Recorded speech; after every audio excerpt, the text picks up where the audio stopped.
이사야 60장 1절에서 4절. 할렐루야. 아름다운 성탄절, 좋으신 주님의 은총과 평화가 우리 가운데 가득하기를 주님의 이름으로 축복합니다. 지금 우리 마음을 사로잡고 있는 것이 무엇이든 지금 이 순간만큼은 우리가 한껏 기뻐했으면 좋겠습니다. 마태복음에서는 예수님을 임마누엘이라 그렇게 말로 요약하고 표현하고 있습니다. 하나님이 우리와 함께 하신다는 뜻입니다. 여러분 믿으십니까? 하나님 이 자리에 우리와 함께 하시고 이 자리를 떠났을 때 우리 삶 가운데서도 분명히 함께 하고 계십니다. 외롭고 쓸쓸하고 두려움을 겪어보지 않은 이들이라면 이 단어가 상기하는 든든함을 이해하기는 어려울 것입니다. 하나님이 지금 이 순간에도 나와 함께 하신다는 사실입니다.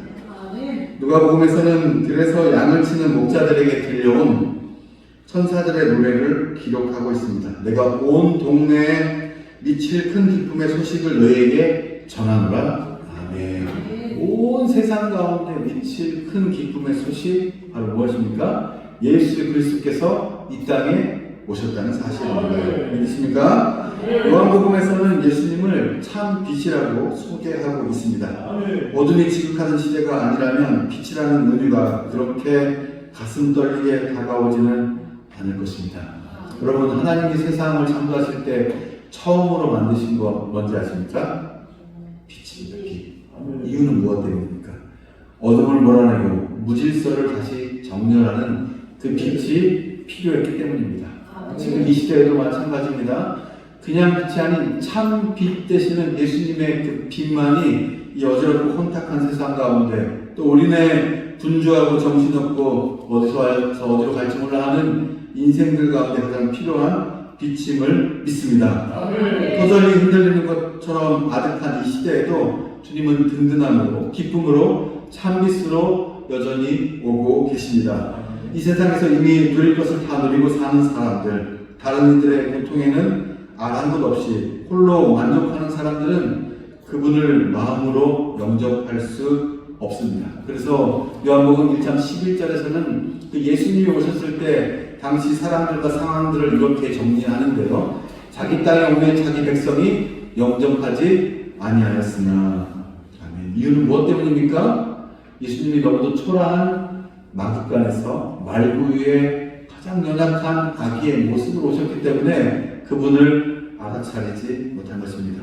이것은 예나 지금이나 변함없는 현실입니다. 가장 연약한 자의 모습으로 오시는 주님을 영접하는 순간 우리 속에 있는 거친 것, 황량한 것, 폭력적인 것들은 쓰러지게 마련입니다. 우리가 이렇게 간절하고 기쁜 마음으로 성탄을 축하하는 까닭은 우리가 새로운 존재로 거듭날 수 있는 계기가 주님의 탄생과 더불어 마련되었기 때문입니다. 믿으십니까? 주님은 하나님과 우리 가운데 막힌 담을 하셨습니다. 도저히 우리 힘으로 우리 뜻으로 나아갈 수 없는 하나님과의 그 관계에서 우리 각 사람들이 하나님께 나아갈 수 있는 다리를 놓아 주셨습니다. 여러분, 온 인류 가운데 이것만큼 감격스럽고 기쁜 일들이 없는데 어느 순간 구원의 감격과 기쁨은 노래에만 나오고 기도의 구절에만 나오는 이야기로, 여러분 우리가 구원받았으면 정말 기쁘고 감사하던 때가 언제이십니까? 저와 여러분 모두가 이 구원의 감격으로 여러분 마음속으로 기다려주십시오. 예수 그리스도의 이름만 생각해도 마음이 밀려오는 물밀듯 내 안에 기쁨 솟아남이 있으십니까? 그것들이 없다면 우리 안에 꼭 그 기쁨들을 회복할 수 있는 은혜가 있기를 주님의 이름으로 축복합니다. 오늘 본문은 바벨론 포로 생활을 마치고 귀환한 사람들에게 주시는 하나님의 격려입니다. 벅찬 설렘을 안고 예루살렘에 귀환한 사람들은 자기들 앞에 전개되는 현실의 어둠 앞에서 깊이 좌절하며 절망했습니다. 돌아와 보니 포로로 살다가 다시 자기 나라로 돌아보니 폐허로 변한 도성을 보면서 그들은 억장이 무너진 것 같은 슬픔을 느꼈습니다. 무너진 것은 도성의 건물만이 아니었습니다. 살림살이가 워낙 힘겹다 보니 인심은 흉흉하고 도성이 다 무너지고 성전도 무너지고 집들이 다 무너져서 돌아왔지만 돌아온 뿐이 몸만 왔지 아무 삶의 기반이 없는 겁니다. 살림살이가 워낙 힘들다 보니 인심은 흉흉해지고 서로를 바라보는 사람들의 시선은 가파롭기 이를 데 없었습니다. 왜냐하면 누가 누구 걸 뺏지 않으면 먹고 살 수 없는 현실이었기 때문입니다. 바로 그러한 상황에서 들려온 하나님의 말씀이 오늘 본문을 시작하는 이 말씀입니다. 일어나라 빛을 발하라. 이는 내 빛이 이르렀고 여호와의 영광이 내 위에 임하였음이니라. 아멘. 낙심한 사람들, 희망이 없다고 생각한 사람들에게 들려온 이 두 마디는 강력하게 이를 데 없었습니다.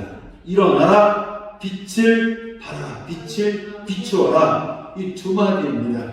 이 말은 그들이 잊고 있었던 소명을 상기시키는 말입니다. 하나님은 아브라함을 부르시면서 땅에 사는 모든 민족이 너로 말미암아 축복을 받을 것이다 라고 그렇게 약속하였던 민족이 이스라엘 민족입니다.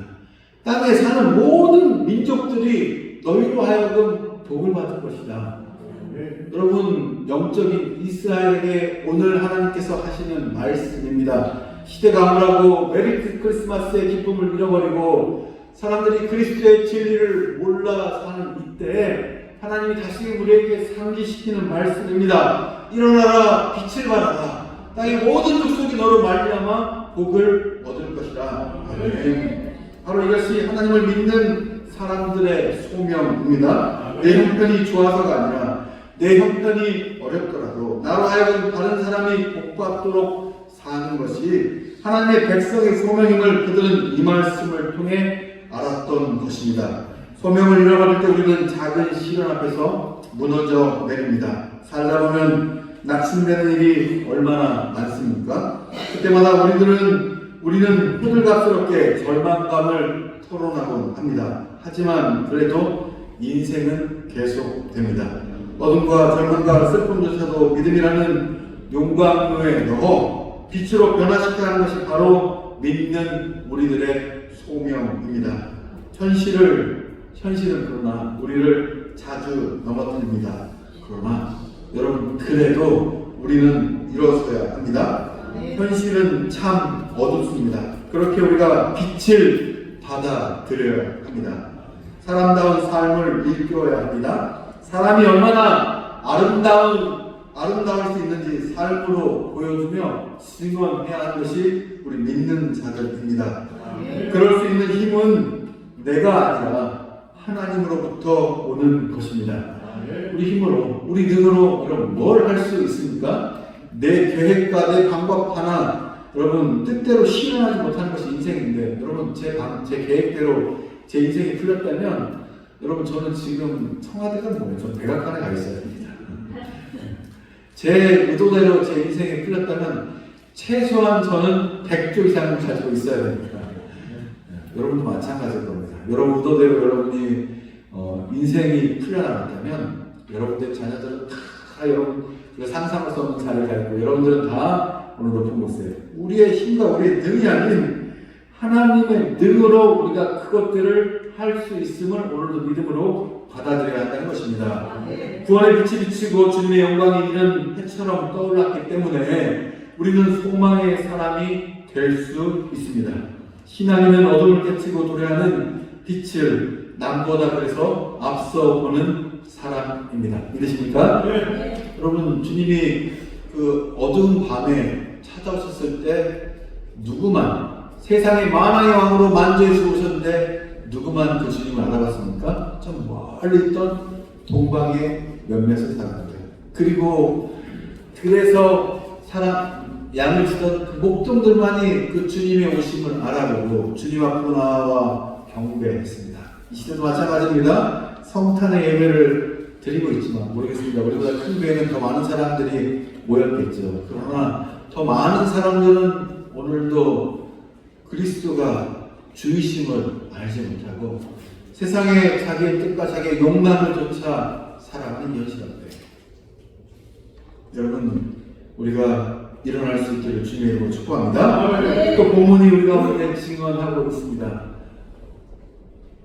보라, 어둠이 땅을 덮을 것이며 캄캄함이 만민을 가리리라. 오직 여호와께서 내 위에 임하실 것이며 그의 영광이 내 위에 나타나리니. 아멘. 애굽에 내린 여러분 9번째 재앙 혹시 알고 계십니까?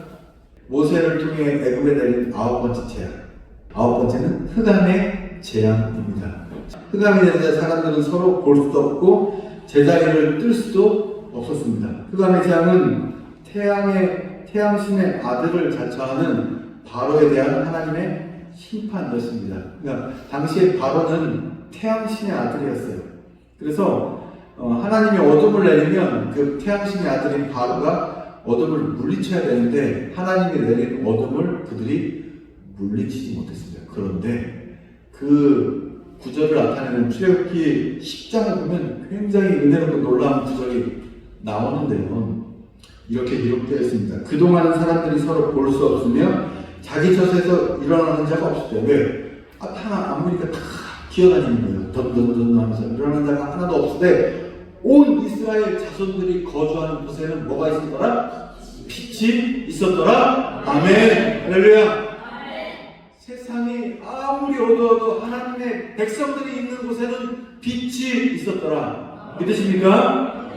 오늘 우리가 사는 세상이 제 아무리 어둡다 해도 하나님이 계신 곳에는 빛이 있는 것입니다. 빛이 있으라는 그 말씀으로 세상을 창조하셨던 주님의 빛이 우리에게도 비춰주시기 때문입니다. 오늘 우리가 사는 세상이 제 아무리 어둡다 해도 주님은 우리 위에 환한 빛을 비추어 주십니다.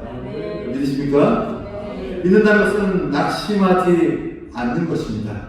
여러분 기억나시죠? 기도하고 낙심하지 않아야 한다. 그래서 믿는다는 것은 낙심하지 않는 것입니다. 넘어진 자리를 짚고 일어나 빛을 향해 걷는 것입니다.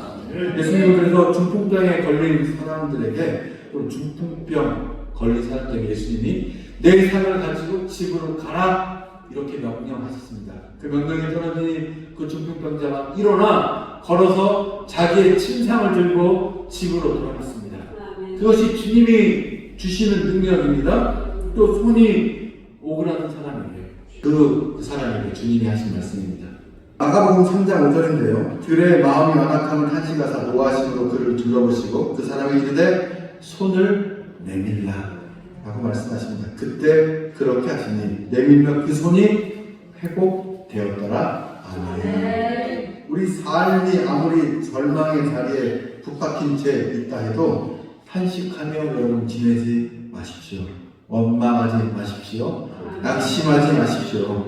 오늘 우리 가운데 오시는 예수님도 같은 메시지를 우리 가운데 주시고 계십니다. 희망을 잃어버린 실직 노동자들이 속절없이 세상을 버리고 빛에 몰린 이들이 벼랑 끝에 서 있고 청년 세대들의 얼굴에 생기가 사라진 시대이지만 하지만 바로 이런 현실을 향해 그리고 그런 현실 속에 사는 우리를 향해 주님은 말씀하십니다. 일어나라 빛을 발하라. 말구유 속에 태어나신 분이 십자가 위에서 체험당하신 분이 오히려 세상의 구원자가 되는 이 역사를 여러분 잊지 마시기 바랍니다. 누군가가 먼저 희망의 노래, 사랑의 노래, 평화의 노래를 부르기 시작하면 다른 사람들도 그 노래에 동참하기 마련입니다. 모든 여건이 좋기 때문에 희망을 말하는 것이 아닙니다. 병사의 나지막한 고요한 밤 거룩한 마음의 흥얼거림이 그들 모두 가운데 합창으로 바뀌어졌고 그것이 잠시 동안이나마 평화를 불러온 것처럼 여러분 여전히 저 악독한 세상 가운데 우리의 큰 느낌과 우리의 콧노래가 세상을 밝히는 희망이 될 줄로 믿습니다. 희망을 말하기 힘들기에 더욱 희망을 말할 수 있는 사람이 진정한 믿음의 사람입니다. 여러분 이 시대에 우리 믿는 자의 역할이 그런 것입니다. 사람들은 다 암담하다, 우울하다, 할 수 없다, 다 절망이다. 곧 지구가 멸망할 것 같아요. 다 절망을 말하는 그 시대에 그러나 여전히 그리스도의 희망이 있다 말할 수 있는 사람이 믿음의 사람입니다. 평화의 왕으로 오시는 주님의 은총으로 인해 우리도 희망의 노래꾼이 되어 살 수 있기를 간절히 주님의 이름으로 축복합니다. 가정들 가운데 희망을 잃어버린 가정들 가운데 여러분 희망의 노래꾼이 되십시오. 여러분 직장에 절망하고 아파하는 사람 가운데 육신의 질병과 영혼의 질병을 아파하는 사람 가운데 희망의 노래꾼이 돼요. 그 병원은 치료할 수 없지만 예수님이라면 치료할 수 있을지 몰라. 교회 한번 나가보자. 그 목사님이 얼굴은 좀 잘생겼지만 기도도 열심히 하는 것 같아. 기도 한번 받아보자. 그렇게 이야기할 수 있기를 원합니다. 저 세상을 향해 우리가 뭔가 큰 변화를 가져올 수는 없지만 있는 자리에서 이 나라의 민족을 위해 또 세상을 위해 기도함으로 우리가 여전히 우리를 다스리시고 통치하시는 하나님의 사랑이 긍휼히 자비가 이 세상에 있기를 원하는 기도를 끊지 않는 은혜가 있기를 주님의 이름으로 축복합니다. 참 좋으신 하나님 아버지, 오늘 주님의 성탄절 우리가 한 마음으로 기뻐하고 기뻐합니다. 주님, 우리의 마음속에 빛으로 오시옵소서. 지극한 어둠이 지배하고 있는 세상에 살고 있어 좌절하고 절망하는 사람들이 많지만 그때 말씀하시는 주님의 음성을 듣게 하여 주시옵소서. 일어나라, 빛을 발하라. 이 말씀이 우리를 살게 합니다. 하나님, 주님은 어둠 속에 있는 우리를 보고 너희가 바로 세상의 빛이라고 말씀하여 주셨습니다. 주님, 그 믿음을 가지고 세상의 빛을 발하며 살겠습니다. 하나님, 성탄절을 맞이하여서 더욱더 외로운 사람들, 더욱더 어려움 속에 있는 사람들, 저들 곁에 따뜻한 우정의 마음을 가지고 다가서겠습니다. 주님, 우리의 손과 발을 붙잡아 그들의 마음을 붙잡아 주시옵소서. 예수님의 이름으로 기도합니다. 아멘.